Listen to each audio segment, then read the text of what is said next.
உபா சட்டத்தின் கீழ் கைது செய்யப்பட்டோருக்கும் ஜாமீன் வழங்கலாம் என உச்சநீதிமன்றம் உத்தரவு பிறப்பித்திருக்கிறது.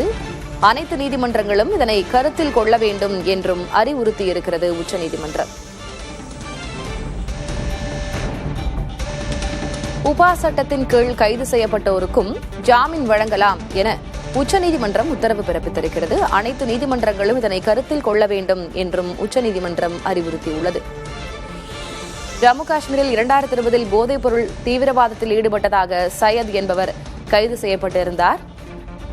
என்ஐஏவால் கைதான சையத் உபா சட்டத்தின் கீழ் 5 ஆண்டுகள் சிறையில் அடைக்கப்பட்டார்.